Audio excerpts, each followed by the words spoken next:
Assalamualaikum warahmatullahi wabarakatuh. Alhamdulillah alladzi bi ni'matihi tatimmus shalihat. Segala puji bagi Allah Jalla Jalaluh yang karena nikmatnya kebaikan-kebaikan menjadi sempurna, yang karena rahmatnya niat-niat baik hamba dapat terlaksana. Kita bisa berkumpul kembali, kita bisa duduk bersama. Ini murni karena nikmat Allah kepada kita. Allahumma salli wa sallim wa zid wa barik wa an'im ala abdika wa rasulika habibina wa nabiyina Muhammad. Ya Allah, semoga salawatmu, semoga salammu, semoga berkahmu, semoga nikmatmu senantiasa kau tambahkan untuk hamba kekasihmu Nabi kita Muhammad sallallahu alaihi wasallam. Udah banyak selawat kita jemaah. Antum udah berapa banyak selawatnya hari ini? Dari subuh nggak apa-apa. Anak kasih hadiah kalau banyak. Berapa? Sekitar 30. Kalau kira-kira satu kali selawat dapat 2000. Antum mau berapa kali salawat? Sebanyak-banyaknya. Tapi nggak apa-apa, anak kasih hadiah antum. Ini ada amalan penghibur di alam kubur mah, siap-siap mati antum. Ya Allah, barakallahu fikum. Naam jamaah. Salawat buat Rasul sallallahu alaihi wasallam. Semoga senantiasa bersambung dalam setiap desahan nafas kita.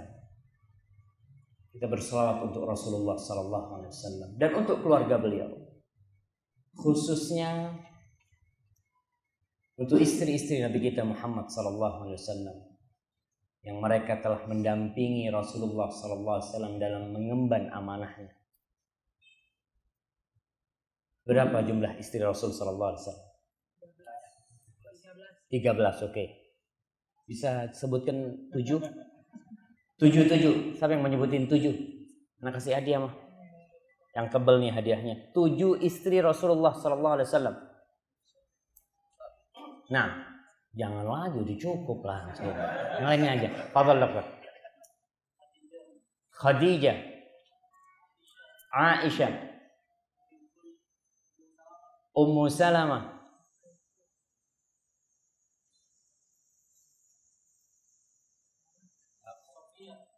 Safiyah, Hafsah.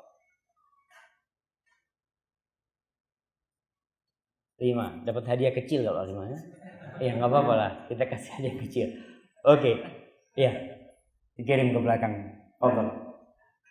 Masya Allah. Baik, karena cuma 5 hadiahnya kecil main. Tambah 2 lagi. 2 lagi nggak ada hadiahnya, nggak apa. Apa? Hah? Juwairiyah. Betul kalau 6. Zainab. Barakallahu fiik. Nggak ada hadiahnya gimana? Udah habis. Allahumma salli wa sallim ala nabiyina Muhammad wa ala ali nabiyina Muhammad. Buat keluarga Nabi kita Muhammad SAW, istri-istri beliau dan anak cucu beliau. Anak Nabi nih. Kita mau tanya nih, berapa jumlah anak Nabi? Coba ini sebelah kanan. Masa dari tadi melempem terus gitu kan. Nah, fadhal. 7. Sebutkan 4 yang perempuan aja.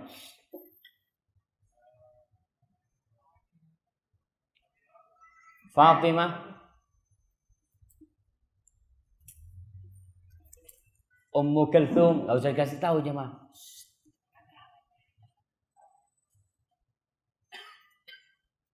Saya cuma 2 mah.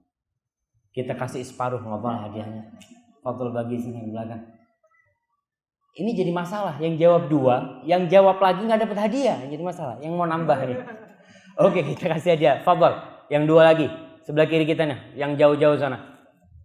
Fadhal. Ruqayyah. Zainab. Zainab siapa tuh? Bukan istri Nabi Zainab. Zainab binti Muhammadin sallallahu alaihi wasallam. Antum nanti anak kasih hadiah insyaallah kalau ada. Itu istri-istri Rasul, putri-putri Rasul sallallahu alaihi wasallam, semoga mereka senantiasa dirahmati, disayangi dan dikasihi oleh Allah Jalla Jalaluhu. Dan untuk sahabat-sahabat Rasul sallallahu alaihi wasallam yang terutama adalah Abu Bakar As-Siddiq, Umar bin Khattab, Utsman bin Affan, Ali bin Abi Thalib dan seluruh sahabat Nabi. Yang terutama ada 10 sahabat yang dijamin masuk surga yang disampaikan dalam satu hadis oleh Rasul sallallahu alaihi wasallam. Siapa yang mau jawab? Udah saya sebutkan 4 tuh, tinggal 6. Nah, Abdurrahman bin Auf, Sa'ad bin Abi Waqqas, Sa'id bin Zaid. Untuk kalau kurang, Zubair bin Awam, Abu Ubaidah Amir bin Jarrah. Kurang 1 nih gimana? Kan udah Abdurrahman bin Auf. Kasih hadiah enggak? Kasih ya? Oke, kasih langsung enggak apa-apa lah. Barakallahu fikum. Tafadhal. Naam. Abdurrahman bin Auf, Sa'id bin Zaid, Abu Ubaidah Amir bin Jarrah, Zubair bin Awam, Talha bin Ubaidillah, tambahan dari yang tadi itu. Dan seluruh sahabat Rasul sallallahu alaihi wasallam. Kita nih jangan pernah berhenti bersalawat kepada Rasul sallallahu alaihi wasallam, kepada keluarganya dan kepada sahabat-sahabatnya, karena mereka semua adalah orang-orang yang saling mencintai di antara mereka. Amma ba'd. Ma'asyiral muslimin rahimakumullah. Kajian kita hari ini adalah tentang lenteraku mulai redup. Insyaallah tahun ini kita puasa tanggal berapa? 1 Ramadan. Alhamdulillah. Udah tambah paham nih. Kita puasa 1 Ramadan, ingat. Nggak ada puasa itu tanggal 28. Tanggal 28 apa? Kita puasa tanggal 28 atau tanggal 29. Ajib, saya heran. Sejak kapan puasa itu di bulan Juni? Mulai zaman Rasul sallallahu alaihi wasallam sampai kiamat nanti puasa itu 1 Ramadan. Nggak tahu mau tanggalnya berapa terserah. Yang penting kita berpuasa di tanggal 1 Ramadan. Ma'asyiral muslimin rahimakumullah. Bentar nih, anak ini punya tablet lagi masalah nih.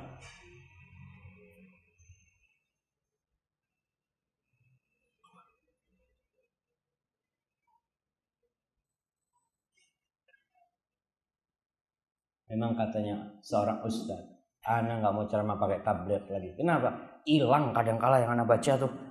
Ahsan di fotokopi.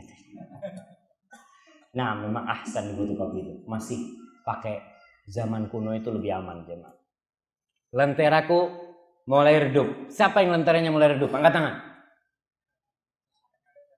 Masya Allah tuh ada 1 di pojok, yang lainnya terang semua, Ustaz, aman. Kalau gitu yang lainnya boleh pulang, yang redup ke depan sini. Kita mau ceramain yang redup-redup nih lenteranya nih. Kalau yang udah terang semua ada apa diceramain? Hadirin rahimakumullah. Perjalanan hidup ini panjang sekali. Kata Syekh Albani rahimahullah ta'ala, subhanallah, perkataan beliau benar-benar menggerakkan hati saya ketika saya membaca perkataan beliau. Dia mengatakan at-tariqu tawil, kata dia, ini jalannya jauh sekali, kata dia. La yahumuna an-nasil. Tidak menjadi ambisi kita sampai itu, tidak sampai. Yang penting bagaimana kita mati ketika masih berada di jalan situ kita. Kita mati berada di atas jalan yang menuju ke surga Allah Jalla Jalaluhu. Itu harapan kita. Perjalanan ini panjang dan perjalanan ini mendaki. Kalau perjalanan menuju ke neraka itu turun, enak gitu ya. Maka hati-hati tuh. Kalau jalannya dilihat kok enak banget ini, biasanya ujungnya nggak zen. Saya pernah di Jakarta dijemput sama seorang mengisi kajian. Sopirnya ngomong, Ustaz, kita lewat jalan sini, Ustaz. Sepi, Ustaz, kata dia. Alhamdulillah. Biasanya Jakarta macet. Saya alhamdulillah sepi banget. Iya, jalan terus. Nggak ada mobil sama sekali. Bener ternyata banjir sono. Iya, balik lagi kita. Allahu Akbar. Maka hati-hati. Jalan menuju ke surga ini berat, terjal. Jadi kalau jalannya landai, antum harus tanya kira-kira nih sampai enggak ini nantinya. Dan ternyata betul nggak sampai saya waktu itu. Akhirnya kita harus balik arah untuk melanjutkan perjalanan yang lebih jauh lagi. Menambah waktu yang lebih panjang lagi. Kadangkala kita melalui lorong-lorong gelap dalam perjalanan itu. Dan Allah mengeluarkan kita. Allahu waliyul ladzina amanu yukhrijuhum minadh-dhulumat ilan nur. Allah adalah kekasih, adalah pelindung buat orang-orang yang beriman. Dia mengeluarkan mereka dari kegelapan menuju ke cahaya. Dan itulah iman, itulah Islam. Dan kadangkala kita sudah punya lentera, udah bisa jalan nih. Antum kalau masuk kamar, masuk satu rumah yang habis mati lampu. Mati lampu, gelap gulita rumahnya. Kira-kira antum bisa berjalan enggak? Antum meraba. Antum meraba jalan. Apalagi kalau di dalam kamar kita ternyata ada ular, ada kalajengking. Mungkin kita akan berhenti. Jangan gerak. Kenapa? Karena kita butuh cahaya untuk tahu. Kita memerlukan cahaya Allah Jalla Jalaluhu agar kita mengenal mana yang halal dan mana yang haram. Kita tahu ini kalajengking. Jangan dekat-dekat. Anak kecil kadang-kala main-main sama kalajengking. Kenapa? Karena dia tidak tahu kalajengking itu berbahaya. Dia selama ini mainan sama mainan yang gak bisa bergerak. Ketika dia lihat kalajengking itu, subhanallah, bisa gerak sendiri kata dia. Karena dia tidak tahu. Tapi orang yang punya cahaya, punya ilmu, punya petunjuk dari Allah Jalla Jalaluhu, dia tahu, mulai dia jaga diri. Oh, ini bahaya nih. Dan dalam perjalanan itu kadangkala lentera yang kita bawa nih kena angin kencang. Mati kadangkala. Tatkala ada musibah-musibah besar yang menghadang perjalanan kita menuju surga Allah Jalla Jalaluhu, mati kita punya lentera. Dan ada yang sampai siup-siup, ya ditiup angin itu siup-siup. Kita kadang-kala jaga tuh cahaya. Kalau ada angin besar kita sembunyikan, kita punya cahaya. Apalagi kalau kita nggak punya korek. Kalau orang yang punya korek mati aman, hidupin lagi. Itulah orang-orang yang setiap kali cahayanya mati, setiap kali dia menghidupkan cahaya itu. Tapi ada orang-orang yang ketika cahayanya mati, tidak pernah hidup kembali. Na'udzubillah min dzalik. Allah Jalla Jalaluhu mengatakan, afaman syarahallah sadrahu lil Islam, fahuwa ala nurin min rabbih. Apakah sama tuh orang-orang yang Allah lapangkan dadanya dengan Islam, sehingga dia berjalan di atas cahaya dari Rabbnya. Betul. Seorang yang muslim berada di atas cahaya Allah Subhanahu wa ta'ala. Dia membawa pelita. Dia membawa obor yang menerangi jalan dia menuju ke surga Allah Subhanahu wa ta'ala. Namun jalan ke surga itu terjal sekali. Allah mengatakan falaqtahamal aqabah. Orang tuh akan meniti, orang yang beriman akan meniti Aqobah. Ini disebutkan oleh para ulama tariqun wa'ir fil jabal. Jalan yang susah di gunung. Gak gampang. Apalagi huffatil jannah bil makarih wa huffatin nar bis syahawat. Kita lihat surga Allah itu dikelilingi dengan yang susah-susah. Pokoknya kalau susah, ya mudah-mudahan mah ini jalan menuju surga. Orang disuruh puasa, puasa lagi. Tiap tahun puasa. Apa nggak ada liburnya puasa? Subhanallah, liburnya panjang. Puasanya cuma sebulan. Libur kita nggak puasa berapa lama? 330 hari. Masehi apa Hijriah? Masehi apa Hijriah? Ingat, kita tanggalannya pakai Hijriah kita umat Islam. Surga itu dikelilingi dengan hal-hal yang sulit, yang membuat dada kita sesak. yang membuat hati kita sempit ketika melaksanakan amalan-amalan yang diperintahkan oleh Allah Subhanahu wa taala. Dan neraka itu dikelilingi dengan hal-hal yang sesuai dengan nafsu kita, yang enak-enak, yang nyaman-nyaman. Kita lihat perempuan disuruh nutup tubuhnya dengan kerudung. Nyaman apa enggak nyaman? Enggak nyaman buat dia. Panas, saya aja panas sekarang. Enggak kerudungan. Gimana kalau kerudungan? Itu kan panas. Ustaz, ini kan kecantikan, ini kan ciptaan Allah. Biar orang-orang tuh menikmati kecantikan itu. Na'udzubillah. Ada tuh bisikan-bisikan setan. Apalagi udah gak punya cahaya. Kadang-kala obor yang kita bawa nih, obor yang kita bawa, pelita yang kita bawa, minyaknya habis. Sekarang mungkin kalau kita tidak mencontohkan iman itu dengan cahaya, mungkin dicontohkan dengan HP lah. Yang kadang-kala baterainya kalau dipakai terus itu terus susut sampai lowback. Dan ada yang tidak bisa dicas kembali. Ada. Harus ganti baterai. Kadang-kala seperti itu iman kita. Dan ketika kita mengisi baterai, kadang-kala kita ditinggal sama teman-teman kita.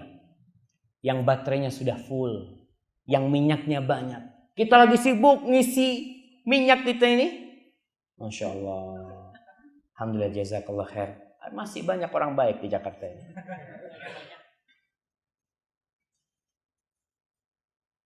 Ana boleh minum jamaah?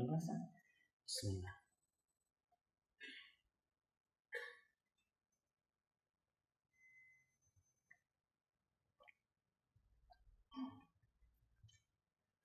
Alhamdulillah.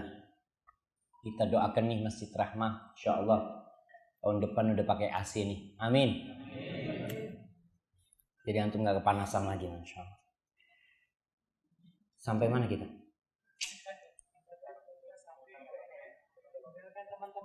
Iya, kadang-kala kita sibuk ngisi minyak di lampu kita, di lentera kita untuk melanjutkan perjalanan. Teman-teman kita udah lari jauh. Setahun kemudian kita ketemu. Ente sudah berapa hafalan Qur'annya? Alhamdulillah, ana udah 3 juz gitu kan. Masya Allah, ana mah juz ama belum rampung-rampung. Ada yang seperti itu. Ditinggal sama teman-teman. Temannya ketemu lagi, Masya Allah. Nanti hatam Quran sebulan berapa kali? Alhamdulillah. Ana sehari 1 juz lah. Jadi sebulan ana bisa hatam sekali. Ya Allah. Ana dulu seperti ente. Tapi sekarang setahun gak hatam-hatam. Karena apa? Karena minyaknya nih habis. Maka perlu mencari minyak itu. Dan orang kalau sudah minyaknya habis dan gak ditambahin, baterainya habis, nggak dicas, maka hubungan dia sama Allah Jalla Jalaluh itu jauh sekali. Nggak bisa kontak dia karena habis baterainya.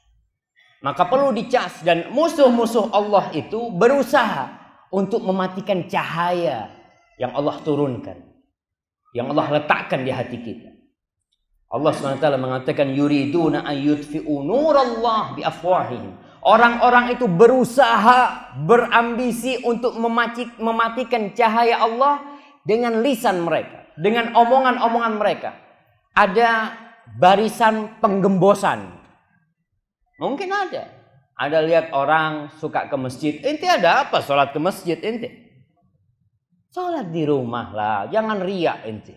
Dilihat orang ke masjid terus. Ana nih alhamdulillah nggak riak, sholat di rumah terus. Subhanallah, ini ada barisan-barisan penggembosan. Orang mau dekat sama Allah, setiap langkah dapat pahala, setiap langkah dihapuskan dosanya. Ternyata ada orang-orang yang berusaha untuk menjauhkan orang ini dari Allah Jalla Jalaluhu. Wallahu mutimmu nurihi walau karihal kafir. Tapi Allah akan sempurnakan cahayanya. Dan cahaya Allah yang pertama adalah Islam. Yang alhamdulillah saya yakin yang di dalam masjid ini semuanya Islam. Bagaimana kita bisa menjaga Islam kita agar kita bisa terus berjalan dengan keislaman ini, tapi tetap musuh-musuh Allah waddu law takfuruna kama kafar. Mereka ingin kita semua kufur. Mereka ingin. Mereka tidak suka masuk neraka sendirian. Mereka ingin semuanya. Karena memang udah janji setan. Apa janji setan? La'uwiyannahum ajma'in. Ya Allah, aku akan sesatkan semua tuh dari hamba-hambamu. Aku akan berusaha untuk menyesatkan mereka. Dan orang-orang kafir pun suka kalau kita kufur seperti mereka. Sesuatu yang dipakai terus-terusan, itu biasanya luntur. Baju kita yang bagus, baru beli nih, dipakai, dicuci, lama-lama warnanya pudar. Lama-lama yang awalnya kuat jadi gampang koyak. Seperti itulah Rasul sallallahu alaihi wasallam memisalkan iman kita. Beliau sallallahu alaihi wasallam bersabda dalam hadis yang diriwayatkan oleh Al-Haythami, oleh Al-Hakim dan Tabrani, dan hadis disahihkan oleh Syekh Albani. Rasul mengatakan, innal imana sallallahu alaihi wasallam, innal imana la yakhlaqu fi jawfi ahadikum kama yakhlaqu thawb. Sesungguhnya iman itu di hati kalian akan baju yang udah lapuk. Nah, iman itu akan lapuk di hati kalian, di dalam diri kalian seperti lapuknya baju. Kemudian beliau mengatakan, fas'alullah ayyujaddidal iman fi qulubikum. Maka memohonlah kepada Allah agar Allah memperbaharui iman kalian. Berarti perlu nih, udah ngaji setahun 2 tahun semangat, soft awal, soft pertama terus, ustadznya belum datang, nyampe duluan. Dapat 3 tahun ustadznya mau berhenti, baru sampai. Udah selesai. Ya Allah, jadi telat anak. Besok telat lagi. Ini perlu, imannya ini perlu diperbaharui. Karena biasa tuh orang kalau baru belajar silat, Masya Allah, kiri kanan mau diantem semua sama dia. Seakan-akan dia sudah kokoh. Tapi 3-4 tahun, dan ketika dia menjadi guru besar, udah dia beda. Karena sudah mantap keimanannya. Tapi tetap iman itu, kata Rasul SAW, seperti baju yang kita pakai. Antum berapa kali? Ana lihat nih. Nanti berapa kali ganti baju? Setahun beli baju baru. Lebih dari 10, Masya Allah tuh. Hampir tiap bulan tuh ganti baju. Apalagi iman kita. Iman kita ini lebih. Kalau bisa tiap hari kita perbaharui iman. Dan Rasulullah SAW juga memisalkan iman ini dengan rembulan. Beliau mengatakan, ma minal qulubi qalbun illa walahu sahabatun kasahabatil qamar.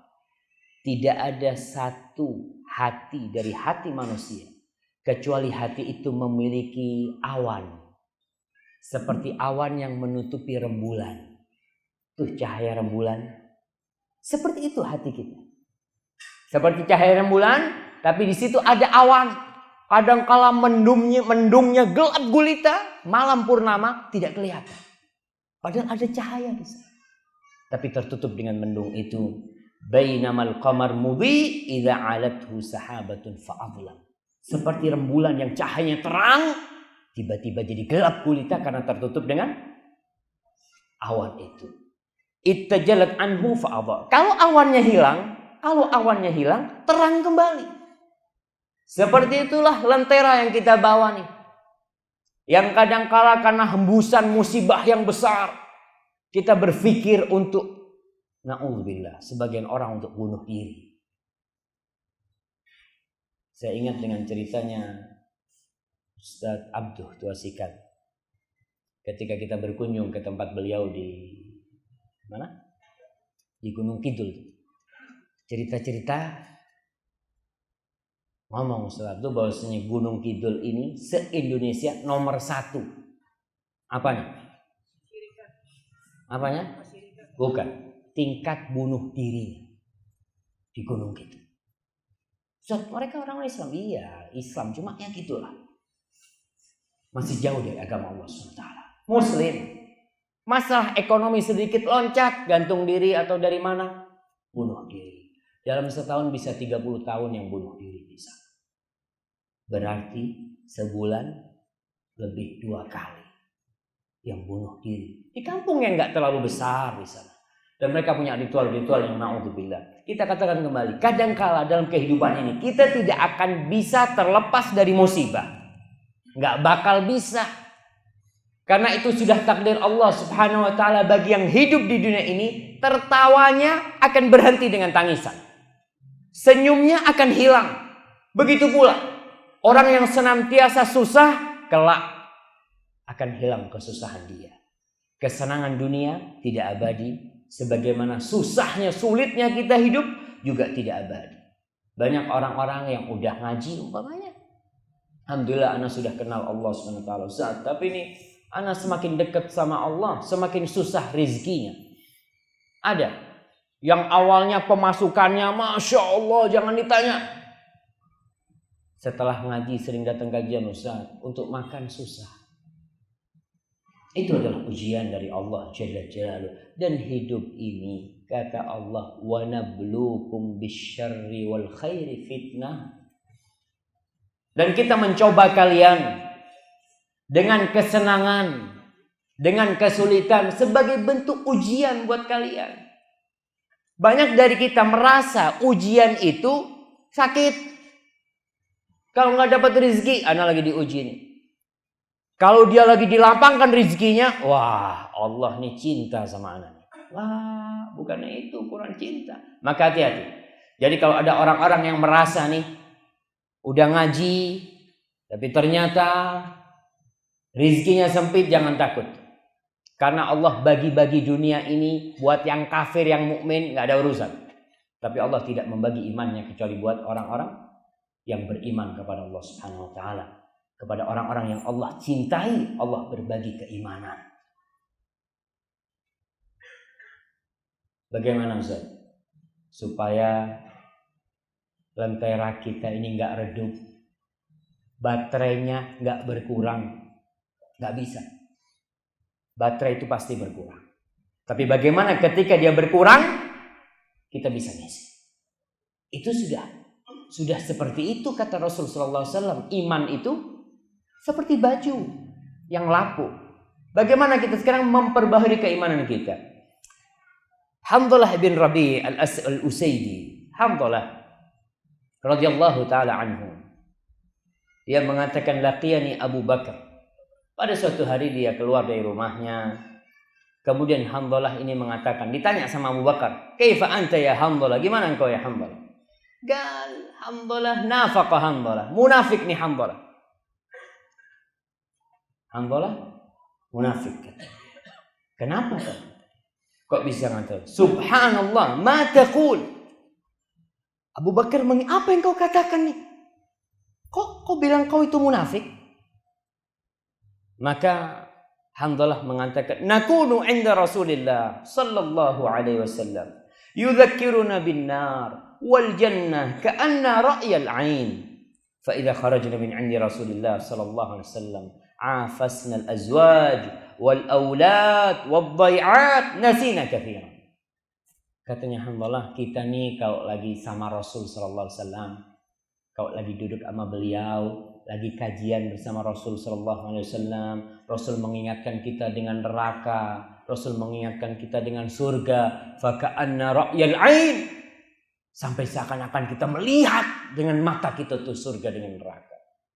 Tapi tatkala kita pulang dari kajian, kumpul sama istri, kumpul sama anak, sibuk dengan pertanian, sibuk dengan pekerjaannya, apa katanya Hamdalah? Nasina katsiran. Kita sering lupa dengan surga dan neraka. Lupa. Bahkan sebagian ada yang merasa dia bakal hidup sampai selama-lamanya. Lupa. Wailul likulli humazatil lumazah alladzi jama'a malan wa 'addadah. Celaka tuh orang-orang yang suka mencela, suka mencerca, suka mengumpat. Siapa tuh? Alladzi jama'a malan wa 'addadah. Yang kerjanya ngumpulin duit, dihitung duitnya. Tuh, taruh disusun di lemari. Ada kotak amal lewat? Udah lewat kotak amal? Masya Allah. Alhamdulillah anak ada duit kecil nih. Udah siap tuh. Yang mau ditaruh duit yang mana? Yang besar atau yang kecil? Yang kecil. Udah dia persiapkan. Kalau dia ngomong nggak ada duit kecil nih, lewat aja. Nggak berhenti nih. Jama'a malahu wa'ad. Yahsabu anna malahu akhlada. Dia berpikir bahwa hartanya akan membuat dia kekal. Alhamdulillah cerita. Kalau kita lagi pulang kumpul sama anak, sama istri. Udah sibuk, istri minta ini, anak minta ini. Pekerjaan banyak, duit banyak. Mulai kita lupa bahwasanya di situ ada surga dan ada neraka. Nasina. Kita nggak kebayang kalau kita bakal mati ketika kita sibuk dengan kerjaan kita. Kita sibuk dengan dunia kita. Kemudian akhirnya apa kata Abu Bakar radhiyallahu taala anhu? Fa wallahi inna lanalqa mithla dzalik. Kata Abu Bakar, demi Allah sama inti sama anak. Sama apa yang kau dapatin itu, aku juga merasakannya kata Abu Bakar. Kemudian apa? Fantalaqtu ana wa Abu Bakar hatta dakhalna ala Rasulillah. Akhirnya kita mengadukan kondisi itu kepada Rasulullah SAW. Laporan. Apakah itu termasuk munafik? Sifat seperti itu. Kalau lagi ngaji, Allah semangat. Pulang, hilang. Ngaji lagi, semangat lagi. Maka Rasulullah SAW setelah mereka laporan, Abu Bakar mengatakan, nafaqa Handalah ya Rasulullah. Handalah mengatakan, wahai Rasulullah, Handalah ini munafik. Subhanallah, adabnya Handalah tidak mengatakan nafaqtu ana. Dia mengatakan, ya Rasulullah, Handalah nih munafik. Wa madzak? Gimana kok bisa seperti itu kata Rasulullah SAW. Maka Handalah berkata, qultu ya Rasulullah, wahai Rasulullah, nakunu indak. Kita kok lagi bersamamu. Kok ingatkan kami dengan surga. Kok ingatkan kami dengan neraka. Seakan-akan kita melihat kedua-duanya dengan mata kita. Tapi Rasul, ketika kita keluar dari tempatmu, keluar nih dari rumah Rasulullah SAW, masih semangat, masih ada. Tapi sampai rumah, kalau kita sudah kumpul sama istri-istri kita, sibuk sama anak-anak kita, kemudian kita sama dunia kita, nasina katsira. Kita akhirnya lupa Rasul. Banyak, lupanya itu kathiran. Sering kali kita lupa. Maka apa penjelasan Rasulullah sallallahu alaihi wasallam? Beliau mengatakan, walladzi nafsi biyadihi, demi yang jiwaku berada di tangannya, di tangan Allah jalla jalaluh, law tadumuna ala ma takununa indi wa fi dzikri lasafahatkumul malaikatu ala furushikum wa fi turuqikum. Demi yang jiwaku berada di tangan. Andai kata kalian itu di rumah kalian, di tempat tidur kalian, seperti ketika kalian berada bersamaku di sini. Wa fi dzikir, seperti ketika ada kajian, seperti ketika mengingat Allah Subhanahu wa taala. Kalau tetap kondisi kalian tidak berubah, apa yang akan terjadi? La safahatkumul malaika fi furushikum wa fi turuq. Malaikat bakal salaman sama kalian. Di tempat tidur kalian, di jalan-jalan, ahlan wa sahlan. Kenapa? Udah jadi malaikat. Kalau kondisinya tetap, udah jadi malaikat. Tapi tidak. Iman itu yazidu wa yanqus. Iman itu bertambah dan berkurang. Beda sama imannya malaikat. Beda dengan imannya malaikat. Maka Rasul mengatakan, kalau kalian tetap tidak berubah, ada nggak di antara jamaah yang di masjid sama dengan di rumah? Kayaknya diusir sama istrinya. Dilihat, mak ini kok berubah gitu kan. Karena orang ketika masuk rumah, udah dia jadi suami pangkatnya. Jadi bapak yang punya kewajiban untuk memenuhi kebutuhan anak-anaknya. Bergurau dengan mereka, ketawa-ketawa. Ketika di majelis ilmu sampai nangis-nangis gitu kan. La safahatkumul malaika. Malaikat bakal salaman sama kalian. Berarti nggak apa-apa Ustaz ya, anak nih lenteranya redup, iya nggak apa-apa, itu wajar. Tapi apa kata Rasul Sallallahu Alaihi Wasallam? Sa'atan wa sa'atan ya hamdulillah, sa'atan wa sa'atan. Inilah hidup ini. Sesaat kau harus sibuk dengan keluargamu, dan sesaat kau harus datang kajian untuk mengecas keimananmu, untuk mendekatkan diri kepada Allah Subhanahu Wa Taala. Ma'asyiral muslimin, kita akan bicara sekarang gejala-gejala lentera yang mulai redup nih. Apa gejalanya? Kita insya Allah sebenarnya Anda nggak perlu ngasih tahu. Karena semuanya sudah pernah mengalami lenteranya redup. Dan dia pernah mengalami bagaimana lenteranya full minyak. Dia begitu teguhnya menegakkan agama Allah SWT. Tapi lama-lama loyo-loyo juga. Apa sekarang gejala-gejalanya? Sebelum kita berbicara bagaimana menerangkan lentera kita, membuatnya bercahaya lebih terang lagi, walaupun dia redup, dia tidak sampai habis nantinya.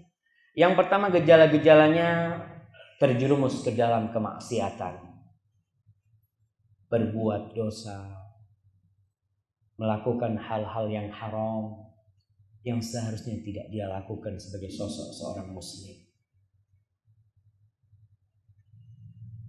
Ada orang-orang yang berbuat dosa, tapi dia menyembunyikan dosanya. Insya Allah diampuni oleh oleh Allah Subhanahu Wa Taala. Rasulullah SAW mengatakan, "Kullu ummati mu'afan." Semua umatku itu dimaafkan, illal mujahirin. Kecuali orang-orang yang berbuat dosa terang-terangan. Itu nggak bakal diampuni. Karena dia bangga dengan dosanya. Allah sudah tutupin dosa dia. Kemudian dia bangga, wah aku melakukan ini dan itu. Dia nggak tobat. Bahkan dia berbangga. Allah sudah tutupin aibnya dan dia tidak bertobat lagi. Kemudian dia berbangga. Tatkala kita melihat kita terjerumus ke dalam dosa, ke dalam perbuatan maksiat yang sebelumnya kita nggak berbuat, atau kita pernah melakukan perbuatan dosa itu, kemudian kita tinggalkan. Alhamdulillah, setelah anak ngaji dosa-dosa itu anak tinggalkan. Tapi panggilan dosa itu terus kita dengar. Ayolah, lakukan sekali aja. Setelah itu kau tobat. Kau kan udah tahu tuh doa apa? Doa istighfar yang bisa ngampunin semua dosa. Iya ya. Kadang-kala ada bisikan-bisikan nggak benar tuh, yang membisikkan kepada kita agar kita melakukan dosa. Itu pertanda ketika kita terjerumus ke dalam dosa itu, berarti iman kita lagi goyah. Semua orang itu berbuat dosa.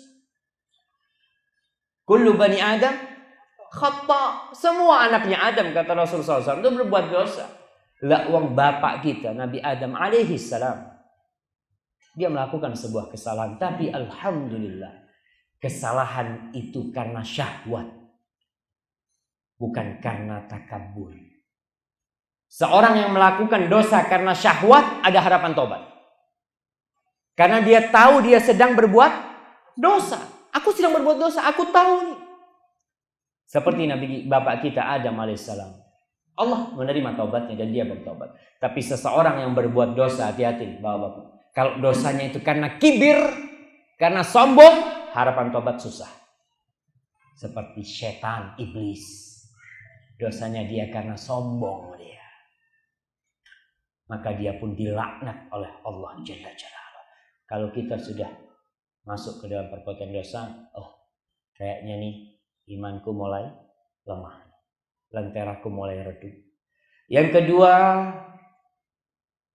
merasakan hati yang keras, kasar, sehingga kadangkala orang merasa hatinya seperti batu. Disampaikan ayat-ayat Allah biasa, gak tergerak hatinya. Dan itu dampak dari yang pertama, dari dosa tadi. Hatinya menjadi keras karena dosa itu akan menjadikan noktah hitam di hati, sehingga terus bertambah dan akhirnya jadi tertutup hati. Jadi kalau kita merasa hati kita keras, dikasih nasihat gak mau, bahkan bantah apalagi, kayaknya ini perlu dicas lagi keimanan kita.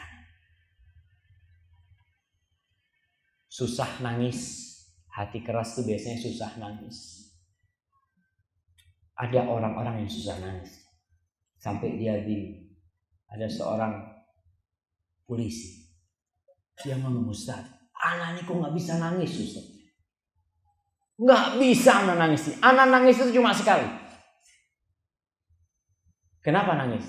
Ya, bukan karena takut sama dosa kita, kata dia. Dan ada orang-orang, perempuan-perempuan, ibu-ibu, sebagian tidak pernah menangis karena dosanya, tapi nangis ketika ditinggal mati sama suaminya. Nangis.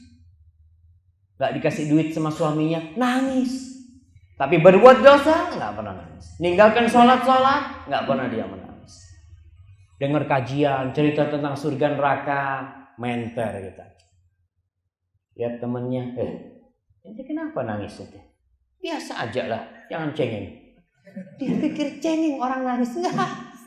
Itu tanda-tanda tuh. Orang yang dekat sama Allah, subhanallah. Antum merasakan. Ketika antum dekat sama Allah, ketika iman itu sedang berkobar, sedikit aja antum ingat dengan dosa-dosa antum. Ingat dengan surga neraka, brebes mili banyu motornya. Ketika iman kita sedang, subhanallah. Yang ketiga, gejala-gejala lenterenya redup nih. Ibadahnya nggak sempurna. Asal-asalan. Iya, sholat dia. Alhamdulillah Ustaz, Anda nggak pernah ninggalin sholat. Tapi sholat sekedarnya. Allahu Akbar. Panjang banget bacaan imamnya. Tidak ada yang awalnya dia menikmatin bacaan yang panjang, dia menikmatin sekali. Ruku yang panjang dia bisa membaca subhanallah, ana bisa subhana rabbiyal azim, lebih panjang lagi. Ketika sujudnya imam panjang, kita bisa menikmati sujud itu. Tapi tatkala iman itu sedang redup, yang dibaca imam kita nggak tahu. Coba kita lihat, tanya sama sohib lah. Antum lihat, habis sholat gitu, tanya sama temennya, tadi imam baca apa? Sebagian ada yang tahu, insya Allah tuh imannya, cahayanya masih mantap. Ada yang, wallah, anak tadi nggak konsentrasi. Ada yang sebut. Maka kita lihat, kalau kita sudah mulai nggak konsentrasi ibadah kita, kemudian ibadah kita udah ya nggak sempurna lagi, sholat sunnah udah nggak pernah dikerjain, baca Quran sudah mulai ditinggalkan, tuh tanda-tanda iman kita sedang redup, cahayanya sedang redup. Kemudian yang keempat, malas. Masya Allah, datang kajian yang awalnya semangat, ada yang seminggu sekali datang kajian. Setelah 3 tahun, 4 tahun ngaji, ganti sebulan sekali. Setelah 7 tahun ngaji, 2 bulan sekali. Dia ngomong, ente kan baru-baru, ente ngajilah. Ana udah banyak ilmunya. Subhanallah. Orang-orang munafik itu Allah menyebutkan bagaimana ibadah mereka. Mereka itu malas. Mereka sholat. Jangan dipikir orang munafik tidak sholat. Allah mengatakan tentang orang-orang munafik, innal munafiqin yukhadi'una Allah wa huwa khadi'uhum wa idza qamu ila sholati qamu kusala yura'una an-nas wa la yadhkuruna Allah illa qalila. Orang-orang munafik itu mereka menipu Allah. Padahal Allah yang menipu mereka. Mereka kalau sholat, Allah mengatakan idza qamu ila sholati, mereka sholat berarti qamu kusala. Mereka sholatnya malas. Bermalas-malasan. Orang munafik tuh sholatnya di rumah apa di masjid? Di rumah apa di masjid? Di masa Rasul sallallahu alaihi wasallam. Ke masjid mereka. Kalau di rumah nggak perlu sholat, nggak ada yang ngelihat. Mereka sholatnya yura'unan nas. Supaya dilihat sama orang sholatnya mereka. Maka ketika mereka ke masjid, apa sholat yang paling berat buat orang munafik ini? Sholatul isya wa sholatul fajr. Kenapa? Karena nggak bisa riya. Ya, antum mungkin belum bisa bayangin yang hidup di kampung. Yang hidup di kampung tuh bisa bayangin gimana masa Rasul sallallahu alaihi wasallam. Saya sempat ke satu pulau yang listriknya dari jam 5 sampai jam setengah 11 malam. Pas sholat subuh kita bangun. Masya Allah. Ana buka pintu mau jatuh. Gelap kulitnya, nggak ada cahaya sama sekali. Kalau kita sekarang ada lampu di depan rumah berangkat sholat subuh tuh ada cahaya. gelap, nggak kelihatan apa-apa. Dalam rumah gelap, keluar rumah lebih gelap lagi. Orang munafik, ketika itu saya ingat dengan hadis orang munafikin itu. Bahwasanya mereka itu susah untuk sholat subuh dan isya berjamaah di masjid. Kalau di rumah ya Allahu a'lam sholat apa enggak. Orang mereka kata Allah yura'unan nas. Mereka untuk riya aja. Enggak ada yang melihat. Kalau sholat zuhur, Assalamualaikum. Banyak orang di pinggir jalan. Yang ngeliatin dia sholat nih. Lihat tuh, anak sholat. Sampai di masjid kelihatan sama sahibnya. Assalamualaikum. Ngeliat nih, anak sholat nih. Gitu kan? Maksudnya kelihatan dia sholat. Tapi kalau gelap gulita, Allahu Akbar, yang di sampingnya nggak tahu. Yang di sampingnya nggak tahu. Assalamualaikum, assalamualaikum. Nggak ada yang tahu sama yang di samping. Maka benar-benar berat sholat isya sama subuh itu. Kita lihat kalau kita sudah mulai malas. Kalau banyak sahibnya mulai ya semangat. Dilihat sama teman-temannya. Lihat itu. Bertanda iman kita mulai redup dan perlu untuk dicas kembali.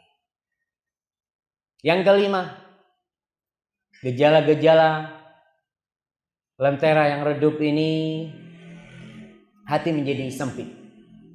Hati menjadi sempit, yang menghadapi permasalahan itu nggak seperti biasanya. Cepat marah. Yang biasanya nggak gampang marah, subhanallah. Antum merasakan kalau ada perubahan, apa istilahnya? Nggak mood, perubahan mood ya. Moodnya berubah. Yang biasanya di rumah sama istri itu, Masya Allah baik, sama anak-anaknya senyum. Kok tahu-tahu kita berubah pada waktu itu? Maka mungkin salah satu sebabnya adalah lentera kita mulai. Kemudian yang keenam. Ya betul yang keenam. Tidak terpengaruh dengan ancaman-ancaman Allah Subhanahu wa taala. Menter. Dikatakan kau bakal dilaknat sama Allah kalau melakukan hal itu gitu kan. Ya. Nah. Hatiku bersih. Kadang ada orang dikasih nasihat ya, itu yang kau lakukan tuh haram, enggak boleh itu kata dia. Tenang, hatiku bersih. Lebih putih mungkin dari hatimu. Dikasih nasihat-nasihat, udah nggak mempan lagi. Yang biasanya dikasih nasihat dia tinggalkan, kemudian dia tidak meninggalkan nasihat, larangan-larangan itu dengan nasihat kita.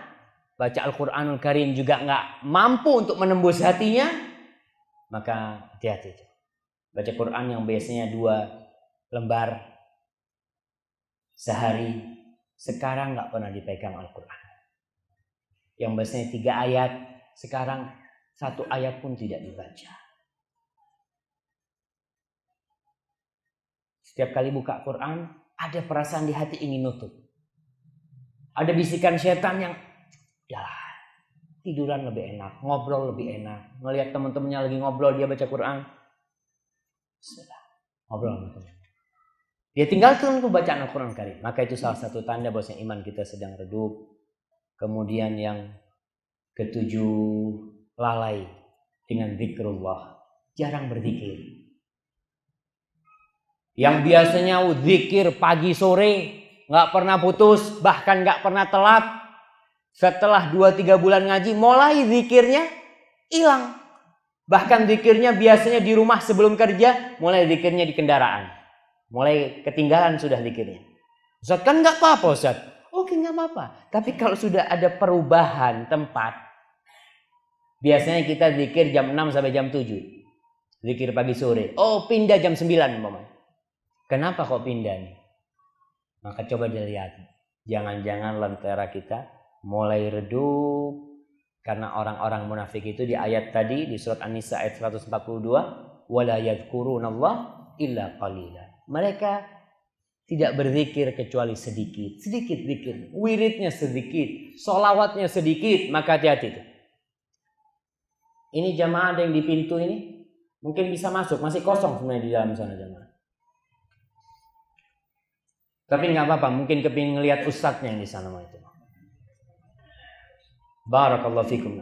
Kemudian di antara Gejala-gejala lentera yang redup itu para ulama menyebutkan ketika kena musibah bingung. Yang biasanya langsung muncul qadarullah wa ma syaa fa'al, hilang tuh. Mana kan? Ada musibah, tabrakan yang ada marah-marah. Seakan-akan musibah itu akan membuat hidupnya sengsara selama-lamanya. Dia lupa bahwa yang datang itu adalah dari Allah Jalla Jalaluhu. Tugas dia menerima takdir Allah, bersabar atas musibah dan bersyukur atas pemberian Allah Subhanahu wa taala. Kemudian yang ke-9, bakhil.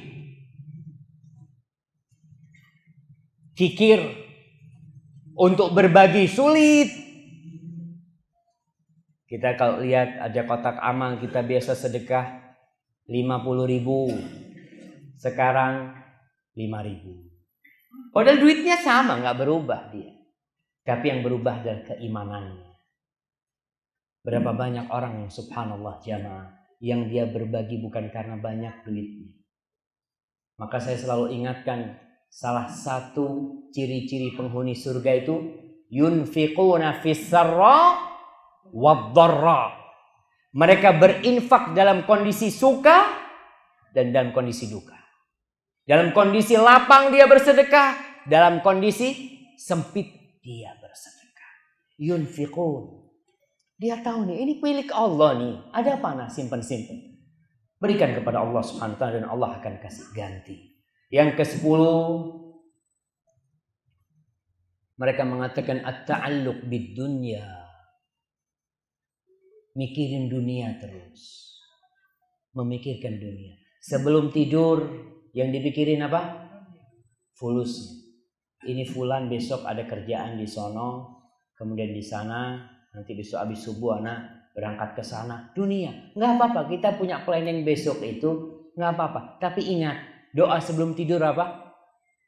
Bismikallahumma amutu wa ahya. Dengan nama Allah aku mati dan aku hidup nih. Mikir, bisa jadi besok pagi aku nggak bangun lagi. Kenapa aku harus subhanallah? Memang dalam hadis Rasul sallallahu alaihi wasallam beliau menceritakan bahwasanya yashibu fil insan, di diri manusia itu akan tua dirinya dan dua hal yang tetap muda. Sudah tua, rambutnya sudah uban, sudah putih, sudah bongkok-bongkok, tapi ada dua yang masih muda, tetap muda. Saat anak tua-tua gini masih jiwa muda. Betul, orang tua masih jiwa muda. Apa yang kedua? Yang pertama kata Rasul sallallahu alaihi wasallam, hubbud dunya. Kecintaannya kepada dunia itu masih tetap muda. Dan yang kedua, tulul amal. Berangan-angan panjang itu tetap ada di diri manusia. Maka kita lihat, walaupun sudah tua, perlu tuh dievaluasi diri kita bagaimana, apakah kecintaan kita kepada dia terus sehingga kita lupa dengan akhirat kita. Yang terakhir adalah satu gejala-gejala redupnya lentera kita, tidak peduli dengan urusan umat Islam. Tidak peduli dengan urusan umat Islam, dengan fakir miskin, dengan anak yatim, dengan urusan umat Islam di dunia, nggak ngurus. Bahkan dia umpamanya tidak pernah mendoakan pemimpinnya nih. Ana nggak mau ngurus siapa yang menjadi presiden, bukan urusan ana. Ana tetap susah hidupnya. Subhanallah. Kau sebagai seorang mukmin paling tidak berdoa memohon kepada Allah agar Allah memberikan kepada kita pemimpin yang baik. Itu salah satu tanda kepedulian kita sama Islam. Doakan. Ketika sujudmu, ketika di akhir malammu, itu tanda peduli kita berdoa. Tapi kalau kita tidak peduli, maka berarti iman kita mah ditanyakan. Mulai redup. Maka paling tidak kita mendoakan pemimpin kita. Doakan nih SBY yang masih menjabat sekarang. Semoga Allah Subhanahu wa taala yuwaffiquh, diberi taufik, diberi hidayah, dan doakan mudah-mudahan pemimpin kita ke depan lebih baik, lebih mulia, lebih taat kepada Allah Subhanahu wa taala. Qulu amin. Jangan pelit, suruh amin aja antum. Amin jamaah.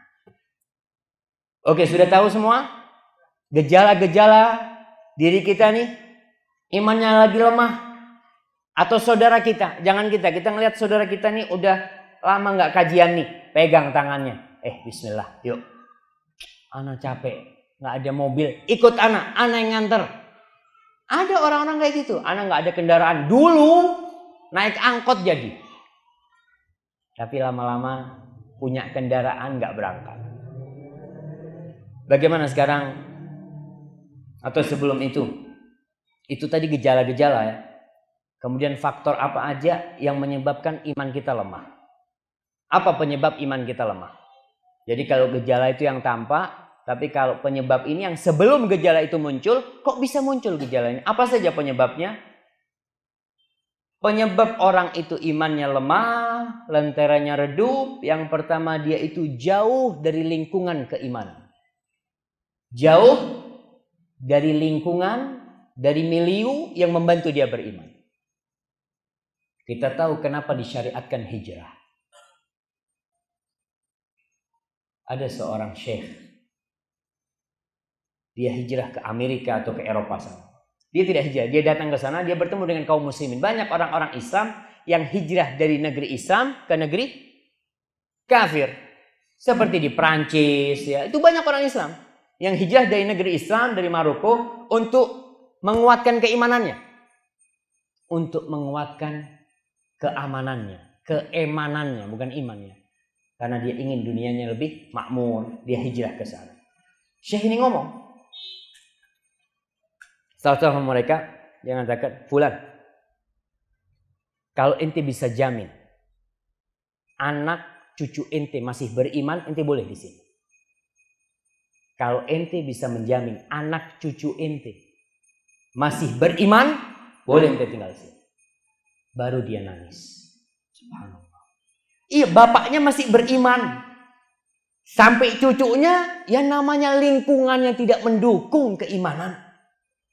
Lama-lama imannya luntur. Iyalah, berangkat ketika dari negeri Islam, Masya Allah, anak akan tetap menjaga keluarga anak agar tetap beriman. Anak akan ajarkan Al-Quran di rumah. Di rumah diajarin Al-Quran. Di luar, dia melihat kemaksiatan seperti itu. Bolehlah, setahun 2 tahun masih teguh, tapi lama-lama luntur. Watulul fatrah, dan masa yang panjang kita berpisah dari milieu keimanan. Kita lihat saudara-saudara kita yang awalnya di Jakarta banyak kajian ya, kemudian dia pindah dinas ke tempat yang jauh, dia merasakan, ya Allah Ustaz, jarang kajian di sini Ustaz. Bahkan di tempat-tempat yang tidak terkenal, tidak didengar azan jemaah. Kita dengar azan, kadang-kadang nggak ke masjid, kaum muslimin. Bagaimana di satu tempat yang setahun penuh kita nggak pernah dengar azan? Gimana kondisi iman kita? Setan itu kabur kalau dengar azan. Kita setahun nggak dengar azan, setannya banyak nih yang nemenin kita. Maka itu sebagai faktor yang menyebabkan lentera kita redup, karena kita jauh dari lingkungan keimanan, dari milieu yang di situ. Subhanallah. Ketika kita di pesantren umpamanya, anak di pesantren, teman-temannya Masya Allah, kita melihat semuanya pada ngaji. Di masjid pada buka Al-Quran. Di kamar mereka pada buka kitabnya. Setelah keluar dari pesantren, hilang tuh. Kita udah sama masyarakat, udah sama orang kampung. Lingkungan seperti itu penyebab lentera kita redup. Allah Subhanahu wa taala mengatakan dalam surat Al-Hadid ayat 16, "Alam ya'ni lil ladzina amanu an takhsha'a qulubuhum li dzikrillah wa ma nazala minal haqq." Apa belum tiba saatnya bagi orang-orang yang beriman ini agar hati mereka itu khusyuk, tunduk untuk zikrullah, wa ma nazala minal haqq, dan tunduk untuk kebenaran-kebenaran yang telah Allah turunkan di dalam Al-Qur'anul Karim dan disampaikan oleh Rasul sallallahu alaihi wasallam dalam hadis-hadisnya, "Wala yakunu kalladzina utul kitaba min qabl faqala alaihimul amad faqasat qulubuhum." Tidak menjadi seperti orang-orang dari ahlul kitab yang sebelumnya, yang mereka berlalu waktu yang panjang jauh dari keimanan itu. Kemudian hati mereka menjadi keras. Itulah salah satu penyebab iman kita luntur. Karena apa? Karena lingkungan yang tidak mendukung. Yang kedua, putus nuntut ilmu. Nuntut ilmu agama tentunya. jarang baca kitab, jarang duduk sama sahib-sahibnya. Udah, benar-benar fokus dunia. Ini kita lihat jamaah. Orang kalau sibuk sudah dengan dunianya, dia nggak pernah ngaji. Kalau masih ngaji, insya Allah dia akan dekat sama Allah SWT. Imannya akan tambah. Tapi kalau dia terputuskan, habis. Dan terbukti orang-orang yang ngaji, yang belajar ilmu syar'i, ilmu sunnah nih, bagaimana lenteranya itu terang benderang. Kemarin di Balikpapan saya ketemu sama seorang polisi. Dia cerita punya atasan dia. Antum tahu yang namanya polisi ya? Apa? King of Street. Raja jalanan dia. Apa aja pokoknya jalan tuh milik dia. Setelah dia ngaji, subhanallah, dia ditabrak. Polisi ini ditabrak sama orang. Ditabrak, naik motor mungkin yang nabrak itu. Kemudian turunlah polisi. Dilihat yang keluar pakai seragam polisi. Habislah. Yang nabrak ini takut sekali. Tapi kita lihat polisi itu bagaimana. Ya Allah, mudah-mudahan nggak apa-apa ya. Qadarullah wa masya'a fa'al. Polisi bisa ngomong seperti itu. Dia menenangkan tuh orang. Dibawa ke rumah sakit. Selesai. Kenapa? Karena tuh dia dekat dengan ilmu syar'i. Dia dekat dengan, kalau kita jauh dari ilmu syar'i, maka yang akan kita rasakan, iman kita akan luntur. Kemudian yang ketiga, berada di tengah-tengah orang-orang yang berbuat maksiat. Lingkungan kita alhamdulillah baik, tapi kita sering kumpul di kantor sama orang-orang yang suka berbuat maksiat. Ini ngobrol, oh nih anak habis ke sini, ini ngomong seperti ini. Akhirnya kita yang awalnya mengingkari, ya, lama-lama terbiasa kita. Bahkan kita akan ikut dengan mereka. Yang keempat, tulul amal. Angan-angan yang panjang tadi.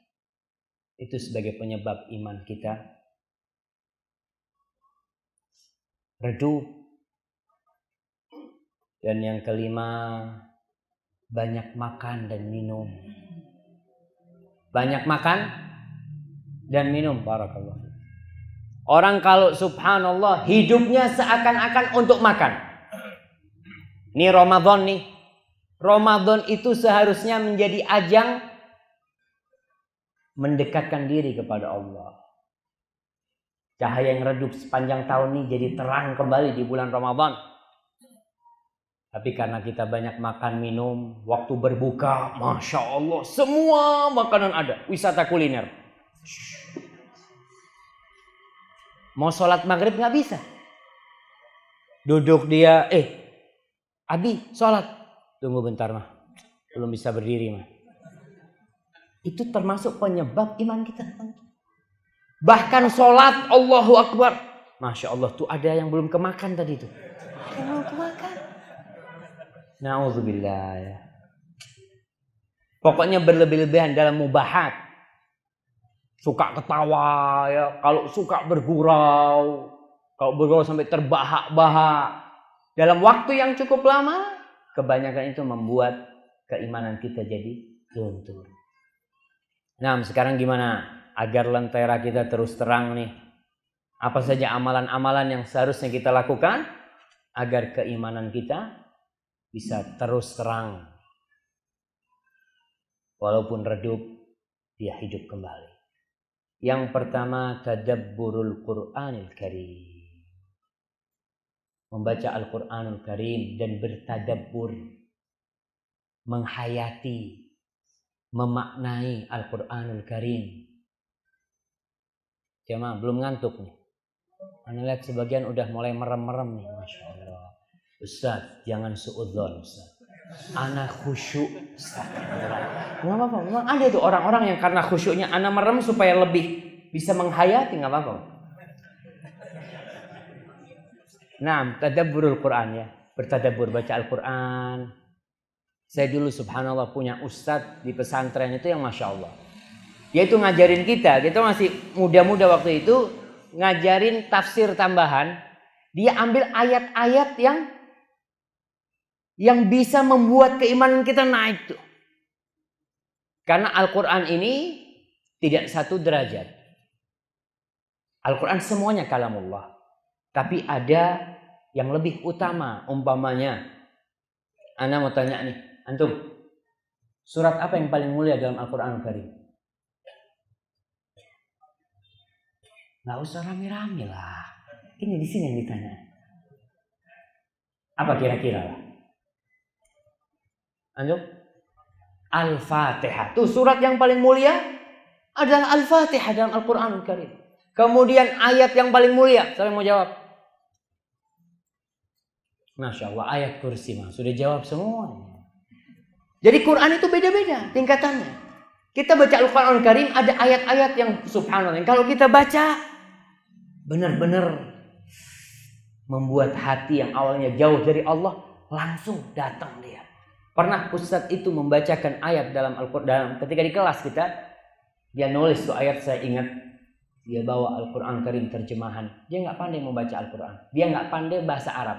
Ustadznya itu bukan ustadz agama. Tapi dia baca ayat-ayat Quran, kemudian dia sampaikan kepada kita. Ayat yang dia baca waktu itu adalah firman Allah SWT. Kullama nadijat juluduhum baddalnahum juludan ghairaha liyadhuqul adab. Dia bacakan itu ayat. Setiap kali kulitnya itu matang, masak kulitnya karena dibakar penghuni neraka itu, baddalnahum juludan ghairaha. Allah akan ganti kembali kulitnya dengan kulit baru.